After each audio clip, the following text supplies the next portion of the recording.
Welcome back students. Centre of gravity chapter में हम पहला क्वेश्चन करेंगे। एक असमान कोणीय काट एंगल सेक्शन का केंद्र ज्ञात करो जिसकी माप 10 गुणा 16 गुणा 2 सेंटीमीटर है। ठीक है, तो इस प्रकार से हमें माप दी रहती है, हमें पता होना चाहिए किस प्रकार का सेक्शन कैसा होता है। ठीक है, यहाँ दिया हुआ है असमान कोणीय काट या एंगल सेक्शन। एंगल सेक्शन किस प्रकार का होता है, यदि हम रफ में बनाकर देखें तो इस प्रकार से एंगल सेक्शन होता है। ये कौन सा एंगल सेक्शन होता है? समान एंगल सेक्शन, जिसकी दोनों भुजाएं ये वाली और ये वाली कैसी होती हैं? बराबर। लेकिन यहाँ पर दिया हुआ है असमान कोणीय काट, मतलब इनमें से किसी एक भुजा की लंबाई दूसरी भुजा से ज़्यादा होगी।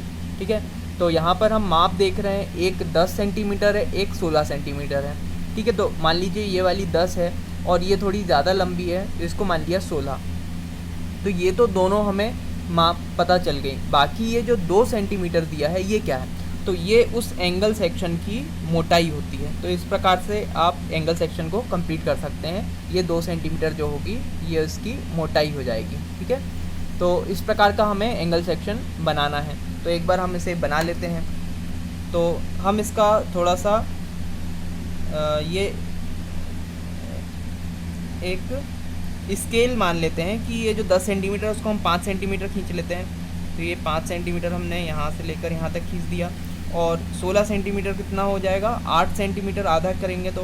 ठीक है, तो इस प्रकार से हमने ये 8 सेंटीमीटर भी बना लिया यहाँ से लेकर यहाँ तक। अब हमें 2-2 सेंटीमीटर की मोटाई को हम 1 सेंटीमीटर मान लेते हैं। तो ये 1 सेंटीमीटर हो जाती है यहाँ से यहाँ तक, और यहाँ से 1 सेंटीमीटर कितनी हो जाएगी? ये। ठीक है, अब 1 सेंटीमीटर को यहाँ अंदर तक लेकर आते हैं। ठीक है, यहाँ पहले ऊपर से नीचे खींच लेते हैं।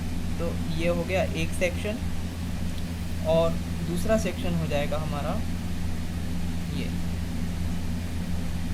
तो जो क्वेश्चन में दिया हुआ है वो हमने बना लिया।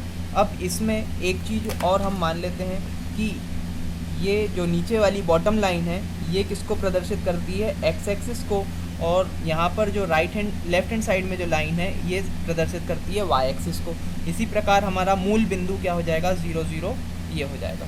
ठीक है, अब हमें पता है कि कोई भी आयत होता है, रेक्टेंगल होता है, तो उसका जो मध्य बिंदु होता है या उसका जो केंद्रक होता है वो क्या होगा? यदि इसकी लंबाई ये a है, इसकी चौड़ाई b है, तो ये कितना हो जाता है? a/2, b/2। तो यहाँ पर देखिए 2 रेक्टेंगल है, हम मान लेते हैं ये हमारा पहला रेक्टेंगल है, ये हमारा दूसरा रेक्टेंगल है। पहले वाले रेक्टेंगल का जो केंद्रक है मान लेते हैं वो यहाँ कहीं आएगा, दूसरे वाले रेक्टेंगल का केंद्रक यहाँ कहीं आएगा। ठीक है, हमने ये 4 बिंदु ये इस रेक्टेंगल के मान लिए। इसको हम नाम दे देते हैं small a, small b, small c, small d। और इसी प्रकार से ये वाला जो रेक्टेंगल है इसके बिंदु हो जाएंगे a, P, Q, R। तो हमारा सेक्शन नंबर जो 1 है वो क्या हो जाएगा? A, P, Q, R। और सेक्शन नंबर 2 जो है वो क्या हो जाएगा? A, B, C, D। ठीक है, यहाँ इतना समझ में आ गया। अब इन दोनों सेक्शन के लिए हम क्या निकाल सकते हैं? सबसे पहले area of section 1 A1। Area क्या हो जाएगा? लंबाई गुणा चौड़ाई। अब हमें क्या दिया हुआ है? इसकी डायमेंशन पहली क्या है? 10 सेंटीमीटर। 10 सेंटीमीटर इसकी क्या है? ऊंचाई है। तो यहाँ पर क्या हो जाएगा? ये 10 सेंटीमीटर इसकी ऊंचाई हो गई। और ऐसे में लंबाई टोटल कितनी है? 16 सेंटीमीटर। और इसकी ऊंचाई कितनी है? 2 सेंटीमीटर। ठीक है, तो इस प्रकार से ये भी क्या हो जाएगी? इसकी 2 सेंटीमीटर हो जाएगी। अब A1 बराबर लंबाई गुणा चौड़ाई 10 गुणा 2 बराबर 20 वर्ग सेंटीमीटर। ठीक है, तो ये A1 हो गया। A2 दूसरे सेक्शन का एरिया कितना हो जाएगा? देखिए यहाँ से यहाँ तक AB का मान निकालना है। तो AB का मान क्या हो जाएगा? RB minus RA। हमको क्या निकालना है?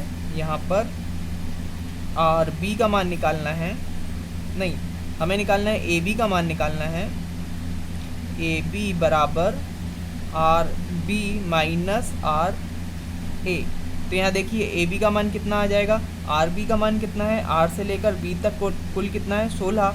RA का मान कितना है? 2। तो ये कितना हो जाएगा? 14। तो यहाँ पर 14 इसकी लंबाई हो गई और चौड़ाई कितनी है 2, तो 14 दूनी 28 वर्ग सेंटीमीटर। आप याद रखिए यहाँ पर गलती हो जाती है, हम 16 गुणा 2 करके इसको 32 लिख देते हैं, तो वैसा नहीं करना है। अब हम आगे देखते हैं, A1 A2 हमने निकाल लिया। अब यहाँ पर इस केंद्रक के जो निर्देशांक हो जाएंगे वो क्या हो जाएंगे x1 y1, इस बिंदु के निर्देशांक क्या हो जाएंगे x2, y2। तो ये x1 y1 x2 y2 इनके मान हमें निकालना है। फॉर्मूला हमारे पास है रेक्टेंगल सेक्शन के लिए केंद्र बिंदु क्या होता है a/2 b/2। इस सेक्शन की ऊंचाई कितनी है 10, y दिशा में, x दिशा में कितनी है 2, तो x का मान क्या हो जाएगा x1 हम निकालेंगे तो कितना हो जाएगा, देखिए x दिशा में इस सेक्शन की x दिशा में लंबाई कितनी है यहाँ से लेकर यहाँ तक, और a का मान कितना है 2, तो ये कितनी हो जाएगी 2/2 बराबर 1 सेंटीमीटर। x1 का मान आ गया। y1 का मान निकालेंगे तो y1 का मान देखिए यहाँ से लेकर यहाँ तक की ऊंचाई कितनी टोटल 10, तो यहाँ पर क्या हो जाएगा 10/2 बराबर 5 सेंटीमीटर। x1 y1 का मान हमारे पास आ गया है। अब निकालेंगे हम x2 y2 का मान। x2 इस सेक्शन के लिए मूल बिंदु से इस बिंदु तक की दूरी निकालना है, तो a से लेकर इस बिंदु तक की दूरी क्या हो जाएगी ab/2। ab का मान कितना है 14, तो ab का मान है 14/2, मतलब यहाँ से यहाँ तक की दूरी प्लस r से लेकर a तक की दूरी, मतलब ab/2 धन r a। ab का मान है 14/2 धन r a का मान है 2, तो 14/2 7 और 2 9 सेंटीमीटर।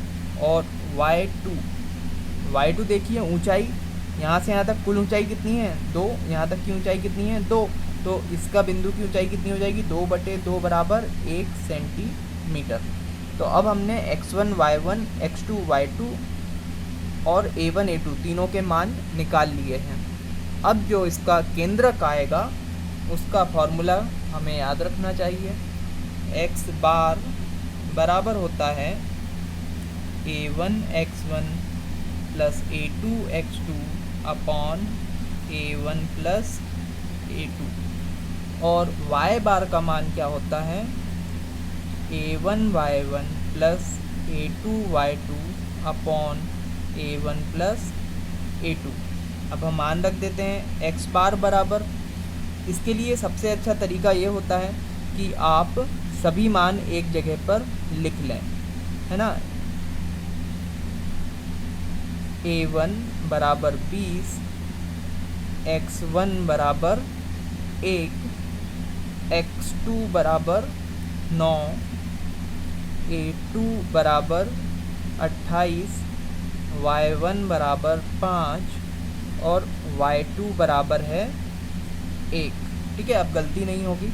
a1 का मान है 20 गुणा x1 का मान है 1 धन a2 का मान है 28, x2 का मान है 9/20 धन 28। तो x बार बराबर क्या हो जाएगा, हम इसको कैलकुलेटर में सॉल्व करते हैं। 20 गुणा 1 धन 28 गुणा 9 बराबर 272 डिवाइडेड बाई ब्रैकेट में 20 धन 28 ब्रैकेट क्लोज, ये हो जाएगा 5.67 सेंटीमीटर। हमने x बार का मान निकाल लिया। अब y बार बराबर a1 कितना है 20 गुणा y1 का मान है 5 धन a2 का मान है 28 गुणा y2 का मान है 1, a1 प्लस a2, इसका मान निकाल लेते हैं। 20 गुणा 5 धन 28 गुणा 1 बराबर 128 डिवाइडेड बाई 20 धन 28 48 बराबर 2.67 सेंटीमीटर। तो इस प्रकार से हमने x बार और y बार दोनों के मान कैलकुलेट कर लिए। इन दोनों के मानों के अनुसार यदि हम चित्र में इसको दर्शाना चाहें तो इसको चित्र में कैसे दर्शाएंगे, देखिए हमने स्केल जो लिया था उसमें वैल्यूज़ को आधा किया था, तो ये 2.6 का आधा कितना हो जाएगा 1.3, तो 1.3 y दिशा में देखिए कितना हो जाएगा 1.3 लगभग यहाँ आ जाएगा। और x में 5.6 तो 2.8 के लगभग, देखिए 2.8 लगभग यहाँ पर आ जाएगा। इन दोनों को हम x और y के समानांतर आगे बढ़ाएंगे तो ये यहाँ पर आ जाएगा और ये x के समानांतर यहाँ पर आ जाएगा। तो इनका जो कटान बिंदु है यही हमारा सेंटर ऑफ ग्रेविटी रहेगा एंगल सेक्शन, जैसा कि दिया गया है इसके लिए। तो इस प्रकार से हमारा ये उत्तर आ गया, बहुत ही आसान। केंद्रक उत्तर हम ऐसे लिख सकते हैं, सेंट्रॉइड या केंद्रक 5.67, 2.67, ये हमारा उत्तर हो गया। तो इस प्रकार से हम लिखकर बता सकते हैं, ठीक है। तो ये इसमें क्या है, सेंटीमीटर इसकी यूनिट है। तो इस प्रकार से हमने बहुत ही आसान प्रश्न कर लिया है।